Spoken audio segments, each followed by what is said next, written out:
السلام علیکم ورحمۃ اللہ وبرکاتہ۔ میں امید کرتا ہوں کہ آپ سب خیر و عافیت سے ہوں گے۔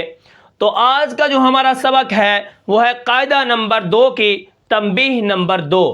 جیسا کہ آپ کو معلوم ہے کل ہم نے تنبیہ نمبر 1 پڑھی تھی، جس کے اندر میں نے آپ کو کل فرق کی راہ میں بتایا تھا کہ فرق کی راہ کو موٹا پڑھتے ہیں یا باریک پڑھتے ہیں۔ ٹھیک ہے، آج ہمارا جو سبق ہے وہ ہے تنبیہ نمبر 3 اور قاعدہ نمبر 2 کی تنبیہ نمبر 2۔ کیونکہ تنبیہ نمبر 1 کے اندر ہم نے را مشدد کے بارے میں پڑھا تھا، تنبیہ نمبر 2 کے اندر ہم نے کل فرقن کے بارے میں پڑھا تھا۔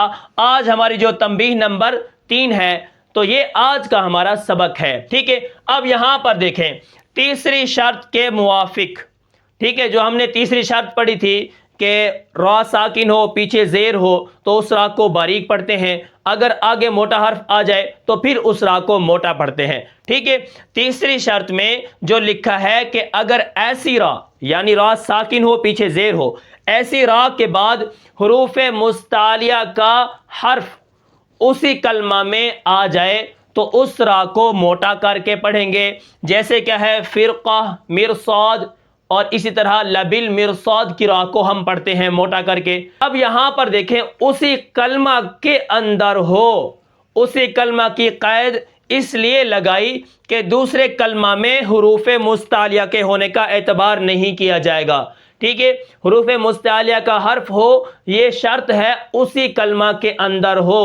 ٹھیک ہے، اسی کلمہ کے اندر ہو، اگر اس کلمہ کے اندر نہیں ہوگا تو پھر وہ را موٹی نہیں ہوگی، اس کو ہم باریک ہی پڑھیں گے۔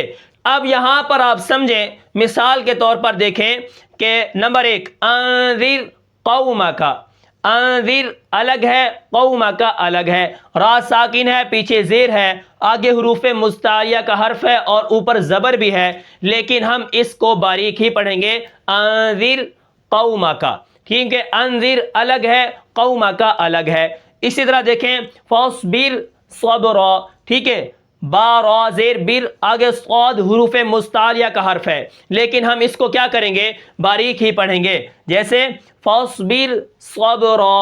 ٹھیک ہے، اس کے بعد دیکھیں نمبر 3 پر ہے ولا تصعر خدک، عین را زیر عیر، خا زبر خا، ولا تصعر، را ساکن ہے پیچھے زیر ہے، آگے حروف مستعلیہ کا حرف بھی ہے، لیکن ہم اس کو باریک پڑھیں گے کیونکہ حروف مستعلیہ کا حرف دوسرے کلمہ میں ہے۔ ولا تصعر الگ ہے، خدک الگ ہے، انذر قومک، انذر الگ ہے، قومک الگ ہے، اسی طرح فاصبر الگ ہے، صبر الگ ہے۔ ٹھیک ہے، تو تیسری شرط کے موافق یہ ایک قید لگائی گئی ہے کہ را ساکن ہو، اس کے پیچھے زیر ہو، اس کے بعد اسی کلمہ میں حروف مستعلیہ کا حرف ہو، اگر دوسرے کلمہ میں ہوگا پھر را کو ہم موٹا نہیں پڑھیں گے۔ تو یہ تنبیہ نمبر 3 ہے جس کے اندر ہمیں آگاہ کیا گیا ہے کہ کیا کرنا ہے، ہمیں انذر قومک ولا تصعر خدک فاصبر صبرا، ایسے کلمات جو ہیں یہ قرآن مجید کے اندر یہی 3 آئے ہیں۔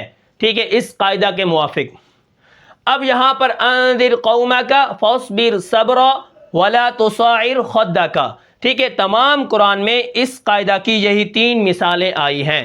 ٹھیک ہے، را ساکن ہے پیچھے زیر ہے، آگے حروف مستعلیہ کا حرف ہے لیکن دوسرے کلمہ میں ہے۔ ٹھیک ہے، یہ 3 مثالیں قرآن مجید کے اندر آئی ہیں، انذر قومک فاصبر صبرا ولا تصعر خدک۔ ٹھیک ہے، تو یہ تھا آج کا ہمارا سبق جس کے اندر ہم نے تنبیہ نمبر 3 قاعدہ نمبر 2 کی تنبیہ نمبر 2 پڑھی ہے۔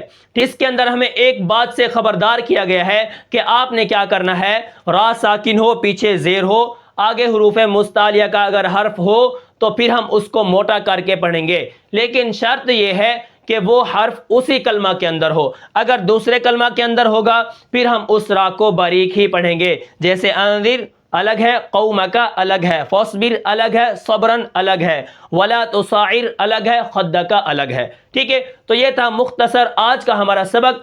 ٹھیک ہے، تو میں امید کرتا ہوں کہ آپ کو آج کا سبق سمجھ آیا ہوگا، پھر ملتے ہیں انشاءاللہ اگلے سبق میں قاعدہ نمبر 3 کے اندر، تب تک کے لیے مجھے اجازت دیجیے، اللہ حافظ۔